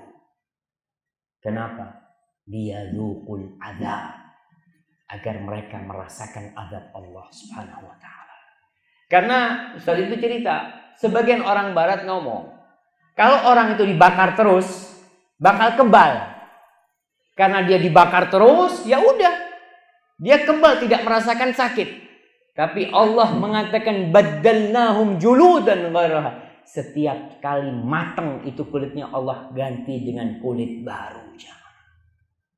Itu kita kalau bertadabbur ya ayat itu, insya Allah tuh keimanan kita akan bertambah kepada Allah Subhanahu wa ta'ala. Baca tentang Qarun umpamanya di Al-Quran, Qarun aja yang duitnya banyak habis juga dia. Ada apa aku seperti itu? Kemudian yang kedua, menghadirkan di dalam hati kita kebesaran Allah Jalla Jalaluh. Mempelajari asma'ullah al-husna, sifat-sifat Allah Subhanahu wa ta'ala, difahami. Ar-Razzaq, kita umpamanya susah, ya Allah, Kau yang ngasih rezeki, ya Allah. Antum kalau lagi duduk-duduk melihat nyamuk ya terbang, atau lagi datang menghisap darah antum lihat tuh, perhatikan, subhanallah, ini seluruh penduduk bumi ini berkumpul, nggak bisa mereka nyiptakan nyamuk. Kita rasakan subhanallah, nggak bisa. Kemudian nama-nama Allah yang indah, Latif, Khabir, ala ya'lamu man khalaq wa huwal latiful khabir. Itu kita hadirkan. Karena dengan kita memahami nama-nama Allah yang indah, aman hidup kita. Tatkala ada masalah apa, Allah qawi, Allah maha kuat. Nggak ada yang kuat di muka bumi ini. Insyaallah Allah akan selesaikan urusan itu. Kemudian yang ketiga, sering hadir ke majelis ilmu. Sering hadir ke majelis ilmu. Seperti dilakukan sekarang oleh bapak-bapak. Jangan bertanya, ada orang mengatakan, Ustaz, berapa kali sih kita ngaji seminggu itu? Apa harus setiap hari? Enggak harus setiap hari. Tapi tetap kita punya jadwal khusus yang kita tidak pernah tinggalkan. Bikin jadwal. Ana sibuk, tapi dalam seminggu ana harus ngaji lah. Nggak boleh istirahat ngajinya. Istirahat, ya 5 hari, 6 hari istirahat. Sehari kita ngaji, datang ke rumah Allah. Ngaji sebentar untuk menambah keimanan kita. Karena orang yang duduk di majelis zikir itu, hafathumul malaika, malaikat akan turun ya. Lihat malaikat itu melebarkan sayapnya. Datang rahmat Allah, datang ketentraman di jiwa, subhanallah. Walaupun orang ini kadang-kala datang nggak mau ngaji. Kadang-kala ada orang yang lewat, kok rame nih masjid nih. Masuk dia, duduk di pojok sambil bersenden gitu kan. Dapat rahmat enggak? Dapat. Diampuni tuh dosa-dosa orang-orang yang hadir di majelis ilmu. Ada malaikat-malaikat Allah yang kerjanya memang keliling. Malaikat Allah kerjanya keliling, cari majelis ilmu. Kalau mereka ketemu majelis ilmu, mereka ngomong, halummu ila bughyatikum. Ini loh yang kalian cari. Yuk. Maka di sekitar kita ini ada malaikat-malaikat Allah yang turut hadir di majelis ini. Selesai kajian, malaikat itu naik kepada Allah Subhanahu wa taala. Ditanya sama Allah, dari mana kalian? Allah tahu mereka dari mana. Cerita dari majelis ilmu. Apa yang mereka lakukan? Itu hamba-hamba mengingatmu ya Allah. Yang mereka minta adalah agar diampuni dosanya, dijauhkan dari api neraka, dan mereka minta surga. Akhirnya Allah mengatakan, usyhidukum anni qad ghafartu lahum. Allah mengatakan malaikatnya, aku jadikan kalian saksi, aku sudah ngampuni mereka semua. Sebagian malaikat ada yang protes. Ya Allah, tuh di antara mereka ada satu yang tidak termasuk mereka tuh. Mungkin lagi lewat tuh. Duduk di sana. Allah mengatakan kepada malaikatnya, humul qaumu la yashqa bihim jalisuhum. Mereka adalah kaum yang orang duduk sama mereka nggak akan sengsara. Duduk aja. Duduk sambil bersandar, sambil merem umpamanya. Masih dapat berkahnya? Insya Allah masih dapat. Apalagi yang ngaji benar-benar. Kemudian yang menguatkan keimanan ini ziarah kubur. Ziarah kubur. Jadi antum sekali-kali bikin jadwal nih. Kalau sudah imannya sudah rendah, yuk kita ziarah kubur. Bismillah. Datang ke kuburan. Apalagi mengantarkan jenazah. Tapi mengantarkan jenazah, wallahu a'lam nih. Buat saya, mengantarkan jenazah sama ziarah kubur ada bedanya. Hukumnya juga beda. Mengantarkan jenazah, nggak boleh perempuan tuh. Haram perempuan ikut mengantarkan jenazah. Rasulullah SAW melarang hal itu. Tapi ziarah kubur ada khilaf di antara para ulama. Sebagian ulama membolehkan wanita untuk ziarah kubur. Ketika ziarah kubur, kita sendirian. Kita datang sendirian nih. Di pintu kuburan tuh yang besar tuh. Assalamualaikum ya ahlad diyar. Ketika itu antum bisa bertadabbur. Rasul mengatakan fa innaha tudzakkirul akhirah. Itu ziarah kubur membuat kalian ingat akhirat. Kita lihat. Assalamualaikum. Datang kalau ada kuburan orang tuanya, lihat orang tua kita udah nggak ada. Di sebelahnya ada tetangga kita yang kaya raya juga udah hilang semuanya. Maka ziarah kubur itu menyebabkan iman kita bertambah. Yang kelima, bervariasi dalam beribadah. Bervariasi dalam beribadah bukan bikin ibadah baru ya. Ana sudah bosan Ustaz, salat zuhur 4 rakaat, ana kepingin 5 rakaat. Itu haram itu. Bervariasi dalam beribadah ini, ya kalau kita selama ini cuma puasa Ramadan, puasa Senin Kemis, tambah tuh puasanya tengah bulan. Ya, aku mau puasa tengah bulan. Sholatnya biasanya sholat malam terus, alhamdulillah. Nggak pernah sholat duha, tambahin tuh sholat duhanya. Kemudian umpamanya selama ini haji cuma sekali, bismillah berangkat umroh. Dan bisa dilihat orang-orang yang berangkat haji, berangkat umroh, masya Allah, baterainya itu full, insya Allah, full baterainya. Seminggu 2 minggu sebelum azan sudah di masjid, di kampungnya nih. Dapat sebulan, mulai baterainya itu drop gitu kan. Itu terjadi. Orang-orang yang pulang umroh biasanya semangat ibadahnya. Sebulan 2 bulan mulai drop. Ya bismillah, kumpulin rezeki lagi, berangkat umroh lagi, dicas lagi di sana. Boleh Ustaz haji berkali-kali, umroh berkali-kali. Boleh. Rasul umroh berapa kali? 4 kali. Sama hajinya. Haji beliau berapa kali? Sekali. Kenapa haji beliau sekali? Karena setelah itu beliau meninggal dunia. Dan itu haji wada Rasul SAW. Tapi sahabat-sahabat Rasul haji berkali-kali. Aisyah berapa kali berhaji. Ibnu Abbas berapa kali berhaji. Dan itu benar-benar salah satunya untuk membersihkan dosa-dosa kita. Dan mengecas keimanan kita. Kemudian yang keenam. Takut su'ul khatimah. Takut dengan su'ul khatimah. Kita nggak tahu. Kadang-kala kita ini ahli ibadah. Tapi kata Rasul sallallahu alaihi wasallam, ada orang yang nampaknya ahli ibadah, tapi sebelum ajalnya datang ternyata dia berbuat dosa dan mati su'ul khatimah. Maka tatkala kita berbuat dosa, kita ingat nih, jangan-jangan nanti su'ul khatimah ya. Orang yang su'ul khatimah itu biasanya Allahumma hafadna min kulli syarr. Allahumma inna nas'aluka husnul khatimah wa na'udzubika min su'il khatimah. Orang yang su'ul khatimah itu biasanya punya dosa tersembunyi. Yang di depan orang dia tampak baik, tampak soleh. Tapi ketika dia sendirian, ketika itu dia berbuat dosa besar yang hanya Allah yang tahu dengan dosa dia. Maka tatkala kita berbuat dosa, ingat jangan-jangan nanti ana su'ul khatimah. Pulang rumah naik motor, atau kalau naik motor habis berbuat dosa, ingat tuh, jangan-jangan nanti ada yang nabrak, ada yang apa. Istighfirillah ketika itu. Karena itu waktu itu terjadi. Yang ketujuh, zikrullah tentunya. Ala bi dzikrillah tatmainnul qulub. Pencatatan zikir. Banyak di antara kita yang zikirnya nggak dihitung. Betul. Ustaz kan yang penting banyak-banyak zikir. Betul, tapi ada zikir yang dihitung.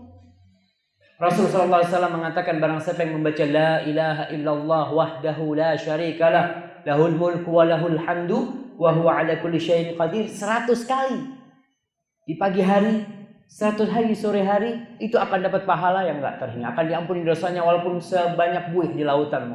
Dihitung kita. Perlu kita hitung. Karena orang kalau berzikir dikasih target, dia akan duduk. Sebelum targetnya selesai, dia tidak akan beranjak. Karena dia tahu, anak harus 100. Terus, baca 100 kali, baru berangkat. Ada zikir-zikir yang gak usah batasan, silahkan. Tapi kadang-kala anak mau selawat sama Nabi, berapa kali selawat? Yang sebanyak-banyaknya. Baru 28 kali berhenti. Karena dia merasa, sudah banyak. Setan ini selalu, ente sudah banyak zikirnya, mungkin sampai 200 sudah. Padahal baru 28. Maka kita harus tahu. Ustaz, boleh ngitung zikir? Boleh.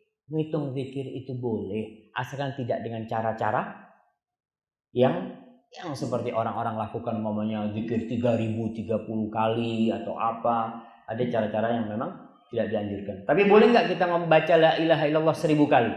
Boleh. Boleh.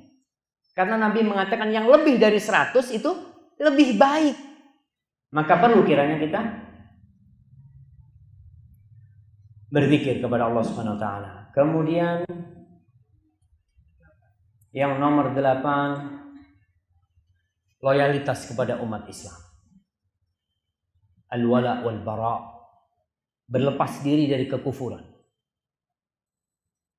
Karena salah satu penyebab orang-orang itu imannya lemah ketika dia berloyalitas kepada orang-orang non-muslim.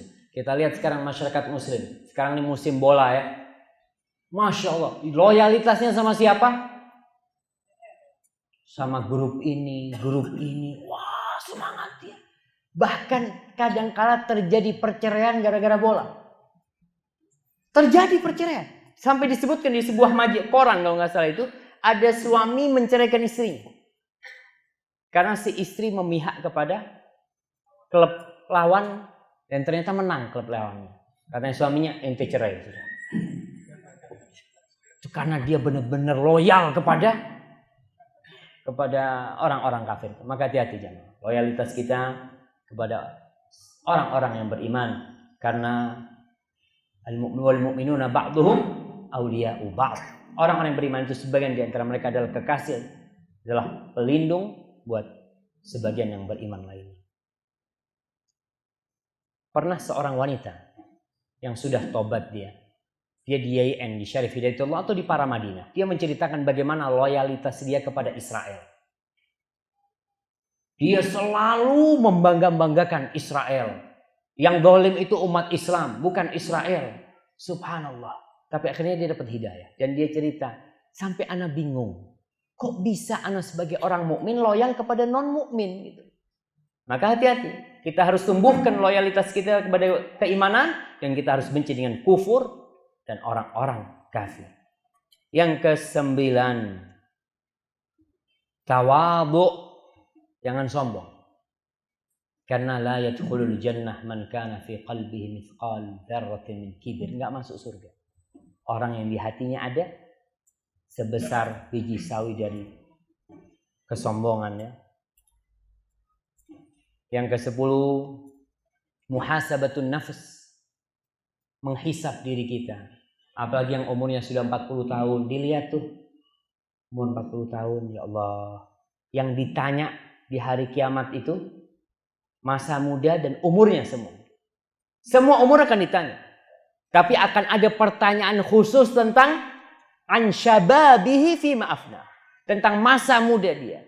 Karena orang yang sudah tua, sebagaimana dia tidak bisa beribadah kencang, begitu pula orang yang sudah tua, maksiatnya pun nggak bisa kencang. Udah jalannya udah pakai tongkat, mau maksiat udah susah. Tapi ketika masa muda akan ditanya, di mana dia ketika masa muda dia? Allah Subhanahu wa taala mengatakan, ya ayyuhalladzina amanu taqullaha wal tanzur nafsum ma qaddamat lighad. Wahai orang-orang yang beriman, bertakwalah kalian kepada Allah dan hendaklah kalian melihat apa yang kalian telah persiapkan untuk hari esok. Dilihat. Kalau antum sekarang punya rumah 5, punya mobil berapa banyak, punya duit berapa banyak, coba tanya, yang anak punya di akhirat apa yang sudah anak punya? Apa anak sudah punya rumah di akhirat? Belum kayaknya. Nih, 1 rumah jual, kasih ke masjid. Anak udah punya mobil nggak di akhirat? Pakai mobil di akhirat.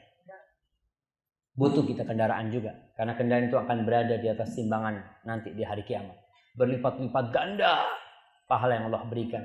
Ingat dengan sahabat yang bersedekah 1 ekor onta. Ketika dia mengatakan, ya Rasulullah, hadhihi fi sabilillah. Hadhihi fi sabilillah. Ini di jalan Allah buat berperang ya Rasul. Apa kata Rasulullah SAW kepada dia? Laka biha yaumal qiyamati 700 naqah kulluha makhtumah. Kau akan mendapatkan ganti kelak di hari kiamat 700 ekor onta. Semuanya ada pelananya. Orang berpikir, ya Allah, alhamdulillah ya. Mudah-mudahan anak punya itu ya Allah. Kemudian dilihat kira-kira anak ikhlas enggak bersedekah itu. Dihisab dirinya. Karena ada orang yang bersedekah banyak masjid dia bangun, banyak sekolahan dia dirikan. Ternyata sekolahan dan masjidnya malah membuat dia masuk neraka. Kenapa? Karena dia tidak ikhlas ketika melakukan hal itu. Maka hisab kita itu hisab yang beneran. Jadi bukan hisab jumlah amalan, tapi hisab benar nggak amalan kita. Dapat pahala nggak dari Allah Subhanahu wa taala. Kemudian yang ke-11, ziarah ke rumahnya orang-orang soleh. Datang kalian. Bagaimana sahabat berkunjung ke rumah Rasul sallallahu alaihi wasallam, bagaimana tabi'in berkunjung ke rumahnya para sahabat, dia datang. Karena kalau dekat sama orang soleh nih, paling nggak kita dapat berkah ilmunya, nasihat-nasihatnya. Jangan berziarah selalu ke teman-teman yang nggak pernah memberikan manfaat kepada kita. Maka berziarah ke tempat orang-orang soleh. Kemudian yang keberapa? Ke-12, berkunjung ke rumah sakit. Anda ini kayaknya disuruh berhenti nih jamaah. Kalau sudah ada yang datang nih. Masya Allah.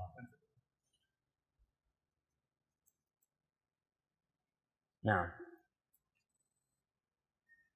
insya Allah jam 11 berhenti. Jam 11 berhenti insya Allah. Masih ada setengah jam. Itu masih mau dengerin ya, Ma? Masih. Kalau udah capek ustadznya berhenti juga. Masih terus. Ziaratul mardha, berkunjung ke rumahnya orang sakit. Berkunjung ke rumah sakit. Saya pernah nyampaikan bahwasanya di Saudi itu nggak ada rumah sakit. Ingat tentu. Siapa yang pernah umroh? Mana yang pernah umroh? Jangan malu lah. Anda mau tanya, ada nggak rumah sakit di Saudi? Apa yang ada di sana? Rumah sehat. Betul. Yang ada itu mustashfa, rumah syifa, rumah kesembuhan. Jadi kalau ngelihat rumah kesembuhan, orang itu sembuh nih anak masuk sini. Tapi orang kalau lihat rumah sakit, Allah, sakit aneh. Kalau dibawa ke sini mah sakit. Tapi itu berkunjung ke rumah orang sakit, ya, ke rumah sakit. Kalau nggak punya teman sakit, kalau tidak punya teman sakit, gimana Ustaz? Berkunjung ke rumah sakit. Datang tuh, Assalamualaikum. Masya Allah Pak, mudah-mudahan sembuh Pak. Sakit apa? Ketika kita melihat orang-orang yang sakit, orang-orang yang tabrakan, orang-orang yang tidak sadar, tatkala itu iman kita akan tumbuh untuk bersyukur kepada Allah SWT. Ya Allah, ternyata nikmat Allah banyak sama anak. Dan istri kita kalau sakit dibawa kemana? Bawa ke rumah sakit. Ibu-ibu itu katanya Ustadz di Surabaya, anak kalau punya istri sakit, nggak anak bawa ke rumah sakit, Ustadz. Anak kasih duit, anak bawa ke mall. Belanja ya, sembuh tuh. Masya Allah, kasih fulus, jalan. Wallahu alam, bener nggak kayak gitu ya? Tanya sama ibu-ibu lah, bapak-bapak tahu lah. Sebagian istri ya kalau sakit ya, bagaimana dia sembuh? Kadang-kala perlu sugesti. Begitu pula tatkala iman kita drop, kita masuk ke rumah sakit, kita lihat ya Allah, nikmatmu banyak ya Allah. Nikmatmu banyak sekali ya Allah. Ada orang-orang yang sakitnya nggak bisa kebayang. Ada yang lahir nggak punya jantung. Ada yang lahir nggak punya tempat keluar ya. Allahu Akbar. Banyak sekali jamaah. Maka kita datang ke rumah sakit. Yang terakhir,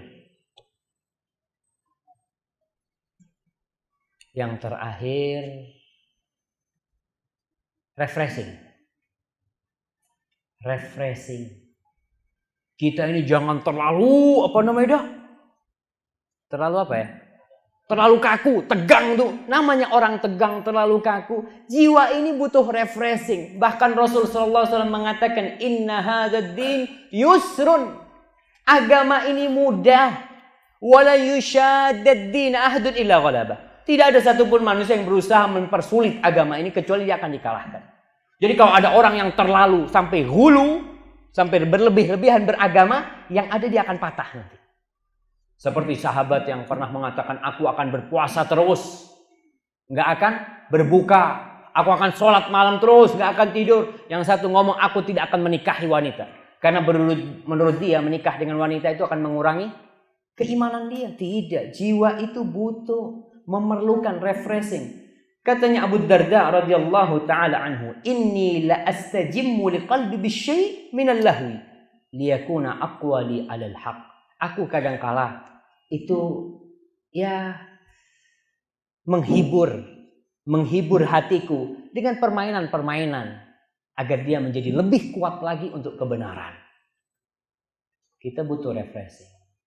Jalan-jalan ya, supaya bisa kembali lagi dengan semangat baru. Liburan umpamanya kita lihat. Orang-orang yang libur bekerja, biasanya setelah liburan dia akan lebih semangat lagi, asalkan hiburannya benar. Kalau hiburannya maksiat, maka yang ada imannya bakal habis. Tapi kalau kita hiburan umpamanya jalan-jalan ke tempat-tempat yang indah, jalan-jalan sama istri, umpamanya main bola atau olahraga, apalah, karena butuh hiburan. Jiwa kita ini butuh hiburan. Dan diriwayatkan dari Ali bin Abi Thalib, tapi wallahu alam dengan sanadnya, tapi maknanya rawihul qulub sa'atan fa innaha idza ukrihat amiyat. Katakan kalian bikin hati kalian istirahat sesaatlah. Kalau dia dipaksa, buta hati itu. Orang kalau dipaksa hatinya, akhirnya jadi buta. Tapi sa'atan kata Rasulullah SAW, ya sesaat seperti itu. Kemudian Qasamah bin Zaid berkata, rawihul qulub ta'idz dzikir. Bikin hati kalian itu istirahat, nanti kelak dia akan bisa memahami yang namanya zikrullah. Dia bisa paham, bisa lebih menerima lagi. Umpamanya kajian nih 2 jam, bisa stres kita. Ya Allah, ustadznya nggak berhenti. Tapi coba kalau kultum, kuliah terserah antum, itu lebih panjang lagi kadang-kadang. Tapi kalau kultum 7 menit, nah itu biasanya orang, Masya Allah. Dan Rasul SAW memberikan nasihat kepada para sahabatnya itu jarang-jarang untuk mau idhah ya. Karena apa? Takut bosan. Kata Ibnu Mas'ud, kana yatakhawwaluna bil mau'izah makhafatas sa'ama minna. Beliau itu cari waktu-waktu tertentu untuk memberikan mau'izah, bukan kajian ya.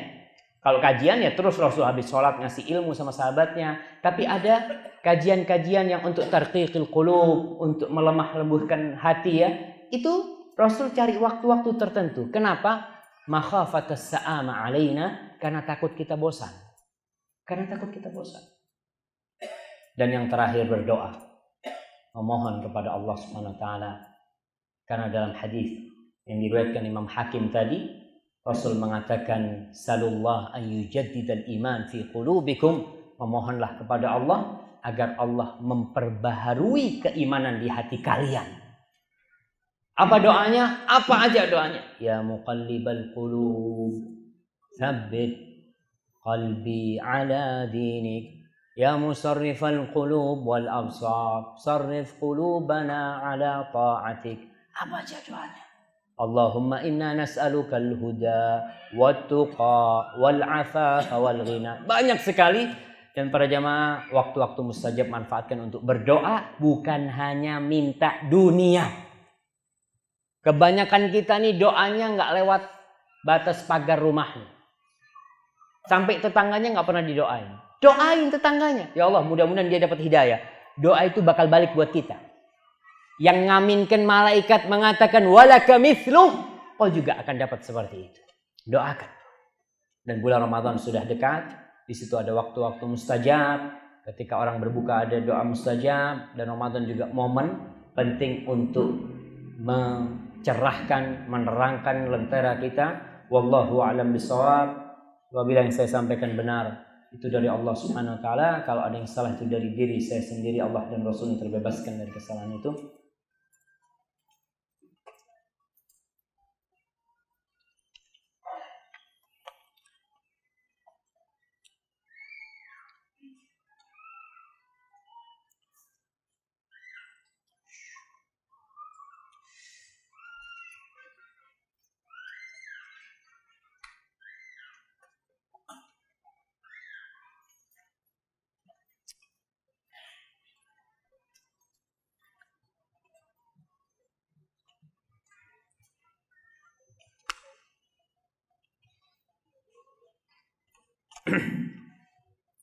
Bismillahirrahmanirrahim. Assalamualaikum Ustaz. Lenteraku bisa redup bila anak perempuan ana nanti jadi nikah dengan orang Amerika, yakni non muslim. Kalau orang tua adalah berusaha semaksimal mungkin namun tidak bisa mengislamkan calon suaminya dan tidak mau jadi walinya, apakah di akhirat nanti orang tua ada tanggung jawab? Syukron. Bahwa anak-anak bisa baca tulis Arab, sekolah S1 di UI, S2 di Inggris. Allahu Akbar. Tadi kita sudah sampaikan, salah satu yang menyebabkan iman itu redup apa? Hidup di tengah-tengah milieu yang tidak mendukung. Hidup di Inggris. Rasulullah SAW mengatakan, ana bari'un min muslimin ya'ishu baina dhahranil musyrikin la tatara'ana ruhuma. Hadis sahih. Rasul mengatakan sallallahu alaihi wasallam, aku berlepas diri dari seorang muslim yang hidup di tengah-tengah orang-orang kafir, api keduanya nggak boleh kelihatan. Api orang Islam dan orang kafir ini nggak boleh kelihatan. Karena memang pengaruh kekufuran itu sangat dahsyat sekali. Bisa merubah orang itu. Apalagi bagaimana pertama, kalau dikatakan bagaimana orang tuanya, doa. Yang pertama katakan berdoa, dan tanggung jawab tetap akan tanggung jawab di depan Allah SWT. Tanggung jawab pertama umpamanya, kenapa dibiarkan anak itu berangkat ke Inggris? Kalau perempuan nggak ada mahramnya di sana. Dan kita akan ditanya sama Allah satu persatu. Allah mengatakan, "Faman ya'mal mithqala dzarratin khairan yarah." Satu biji sawi, kita akan lihat perbuatan baik kita. Maka bagaimana orang tua sekarang? Maka istighfar. Minta ampun sama Allah Subhanahu wa taala atas dosa-dosa mungkin dia tidak mendidiknya dengan benar. Mungkin dia membiarkan dia kuliah tanpa mahram berangkat ke sana.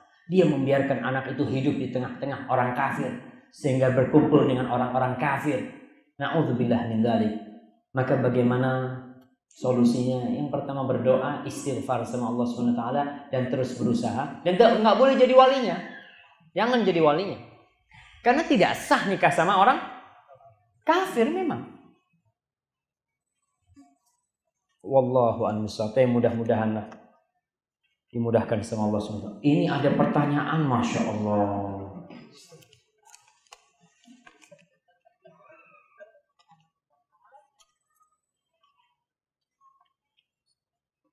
Masya Allah, kayaknya ini perlu ditanyakan ke Ustaz Irwandi. Nah, ini masalah riba, penghapus pahala akhirat, penghapus berkah duniawi.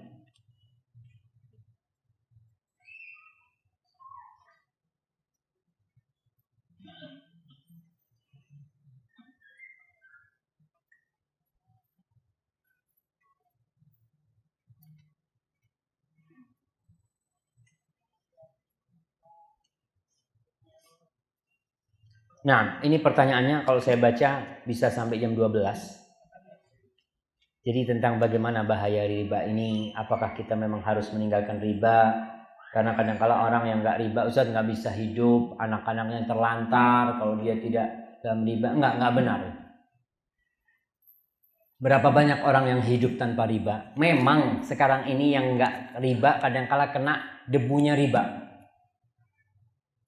Apa bisa seorang hidup tanpa punya ATM umpamanya? Masih bisa. Tapi ada sebagian kalau yang di kampung tuh aman. Yang di kampung aman. Cuma bagaimana supaya tidak melantarkan anak dan istri ketika kita meninggalkan riba? Satu, yakin sama Allah. Man taraka syai'an lillah, ittiqa'an lillah, disebutkan barang siapa meninggalkan sesuatu karena takwa kepada Allah Subhanahu wa taala, Allah akan kasih ganti yang lebih baik dari itu. Cuma yang jadi masalah, kadangkala kita belum siap dengan ganti yang Allah berikan. Belum yakin. Merasa apa mungkin orang anak biasa. Anak sudah pernah ceritakan sama antum. Seorang general manajernya Hilton di Mekah, hotel Hilton yang besar itu, general manajernya itu saya pernah masuk ke sana di antara sama teman ngobrol sama dia. Dia lulusan Amerika. Dia cerita ketika dia pulang dari Amerika langsung kerja di bank konvensional tentunya di sana. Ada bank riba di situ. Kerja di sana, gajinya 11.000. 11.000 real. Berapa juta? 33 juta. Gajinya baru datang sudah 33 juta gajinya. Setelah kerja suatu hari lagi dia manggil pamannya ya, saudara ibunya datang untuk makan, ngobrol. Pas mau makan, sebelum makan tanya si pamannya nih, kau kerja di mana? Kerja di bank, kata dia. Ya alhamdulillah paman, anak kerja di bank, gini kan macam-macam. Pamannya, wah ini bahaya nih, makanannya gimana gitu kan? Ketika disuguhkan makanan, nggak makan pamannya. Enggak anak. Kayaknya udah kenyang mana mau makan gitu kan. Ayolah paman, akhirnya dipanggilin ibunya. Bu, nih adiknya ibu nggak mau makan kata dia. Datang ibunya. Ente kenapa nggak makan kata dia? Katanya nih anaknya ente kerjanya di bank kata dia.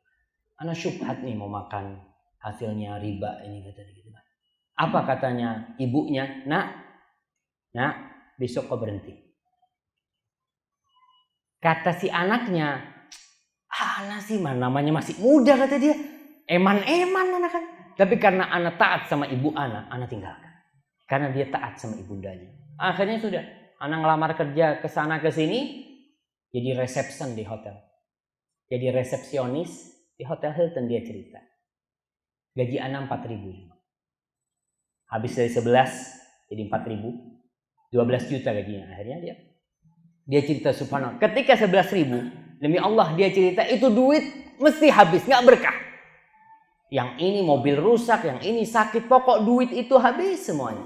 Dan ternyata dari 4.000 Anda bisa nyelengin. Dan Anda sekarang jadi general manajernya Hilton Bank. Dari resepsionis. Tapi kenapa? Karena lillah. Dia karena menaati ibundanya. Dia mencari keridhaan ibundanya. Dan ridha Allah fi ridhal walidain. Kita harus siap untuk itu.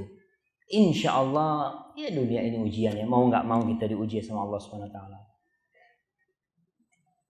Mohon nasihat. Ana masih sering berhubungan dengan lelaki lain. Suami mengetahui dan selalu memaafkan, tapi Ana sulit menghindari. Maka bagaimana sebaiknya Ana bersikap? Allahu Akbar. Jadi para jamaah, yang namanya berkhianat itu buruk semuanya. Bahkan kita tidak boleh berkhianat kepada orang yang mengkhianati kita. Kita tidak boleh, karena perbuatan khianat itu benar-benar jelek sekali. Bagaimana kondisi perempuan ini? Maka putuslah semua hubungan. Allah mengatakan wala taqrabuz zina. Jangan dekati zina. Yang punya HP, yang punya BB, yang WhatsApp, apa aja lah tuh. Selain teman perempuan, hapuskan semuanya. Di-delete semua kontaknya. Di Facebooknya semua yang bukan muhrim dia, dihapuskan semua.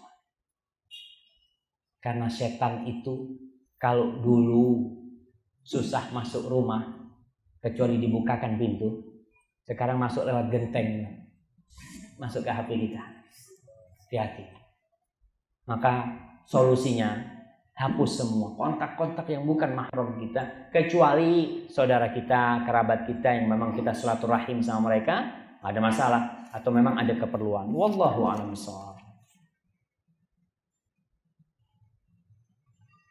Berapa menit lagi jemaah? Iya, 7 menit lagi. Panitia?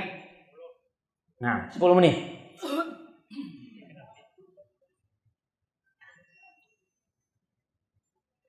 Nah, subhanallah. Bagaimana jika kita istri dan anak-anak diimami sholat oleh suami yang masih suka bolong-bolong sholatnya dan bacaan suratnya belum fasih? Apakah sah atau tidak? Kalau sah atau tidak, sah sholatnya. Sholatnya sah, yang penting bacaannya benar. Jadi fasih itu kan ada orang yang memang bacaannya fasih sekali.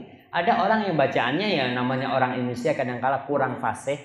Tapi apabila benar, imam yang sholatnya sah, makmumnya sah.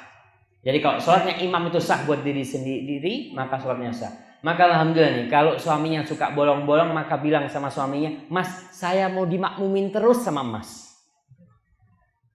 Berarti kan sholatnya 5 waktu dia nanti. Karena istrinya nunggu terus. Mas, anak nggak mau sholat kecuali imamnya. Kalau Mas jadi imam jadi lebih khusyuk anak gitu kan. Itu kadang-kala cara ngambil hati suami ini macam-macam ya. Soalnya saya susah khusyuk, tapi pengen sekali khusyuk. Bagaimana kiatnya? Masya Allah, nanti kita bikin kajian khusus nih untuk sholat khusyuk. Tapi yang jelas, persiapkan hati kita. Kalau bisa memahami apa yang dibaca, kondisikan diri kita. Kalau mau sholat itu jangan terburu-buru. Kalau orang sholat terburu-buru ya mesti nggak khusyuk. Siapkan di rumah tempat khusus untuk sholat. Sholat subuh, kalau bisa jangan 2 rakaat. Jangan 2 rakaat. Maksudnya 4 rakaat plus sunnah. Orang kalau sholat subuh baru bangun ambil wudhu langsung Allahu Akbar sholat subuh, itu belum ada pengantarnya. Tapi kalau kita sholat sunnah qobliyah subuh dulu, ini kan mulai yang ngantuk-ngantuk mulai seger. Sholat subuhnya tetap 2 rakaat tapi plus sholat sunnah. Kemudian jangan di sebelah tempat tidur. Kalau sholat subuh di sebelah tempat tidur, ya Allah cepetan mah. Assalamualaikum, assalamualaikum. Assalamualaikum kedua, tangannya sudah di tempat tidur. Maka itu salah satu mungkin sarana ya untuk lebih khusyuk kita. Nah, Ustaz, bagaimana sikap kita jika punya kawan yang selalu melakukan maksiat? Ana juga berusaha selalu mengingatkan tapi nggak mempan juga. Terus doakan dia, kasih nasihat dia. Kalau terpaksa tinggalkan dia. Jangan sampai kita yang terseret karena as-sahibu sahib, teman itu menyeret. Kalau teman kita baik, kita akan terseret kepada kebaikan. Kalau buruk, kita berusaha untuk memperbaiki dia dan terus berusaha. Kalaupun kita jarang ketemu, kita doakan dia, kita kasih buku dia, kita kasih kajian. Karena Allah memang berat meninggalkan maksiat itu kecuali kalau Allah membantu kita meninggalkannya.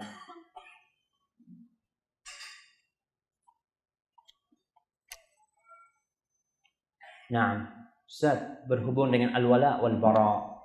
Saya memiliki sahabat Kristen, dia sangat baik kepada saya, sangat royal dan selalu memberi hadiah. Saya bersahabat dengan dia sudah bertahun-tahun sebelum saya hijrah. Bagaimana saya harus bersikap kepada teman saya yang Kristen? Karena saya sayang dia seperti adik sendiri. Alhamdulillah. Tuh sayangnya kalau bisa dijadikan lentera untuk mengajak dia kepada Islam. Karena kalau sayang cuma di dunia, dia bakal masuk ke neraka kalau mati dalam kondisi Kristen. Tapi bagaimana kecintaan kita itu berusaha untuk menarik dia, mengangkat dia, memindah dia dari kekristenan kepada Islam. Kita lihat Rasul SAW. Rasul itu sayang sama kaumnya. Sayang sama kaumnya dari kaum kafir Quraisy. Maka beliau mendoakan mereka agar mereka masuk Islam. Bukan berarti kita sayang kita tidak berdakwah kepada mereka. Tidak. Rasulullah SAW karena sayangnya beliau berdakwah. Dan alhamdulillah kalau memang sudah ada hubungan, kita juga berbagi hadiah sama dia. Dan katakan kepada dia, aku cinta sama kau. Kalau kau beriman kepada Allah SWT. Atau aku kasihan kepadamu ya. Ceritakan tentang agama Allah. Karena banyak non-muslim yang tidak tahu sama Islam. Nggak tahu sama Islam. Banyak jemaah. Bahkan kejadian di Amerika, ada seorang perempuan, subhanallah, berkah itu kadang kala jamaah dari orang yang belum ngaji. Bukan dari ustadz kadang-kala. Ada seorang wanita dari Yaman yang buta huruf dia. Buta huruf sama keluarganya dia di Yaman, pindah ke Yaman ya. Pindah ke Amerika dari Yaman. Si perempuan ini sudah umur. Dia ngomong sama seorang ustadz, "Ustadz, tolong dibikin open house lah.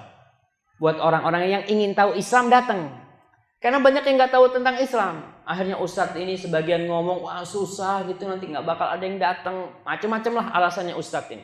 Akhirnya si perempuan ini, perempuan jamaah, karena cinta kepada Allah Subhanahu Wa Taala dia berusaha ngumpulin duit. Ini perempuan. Akhirnya setelah dia kumpulin, dia panggil ustadz, dia bikin open house. Ustadznya cuma datang aja jelasin tentang Islam.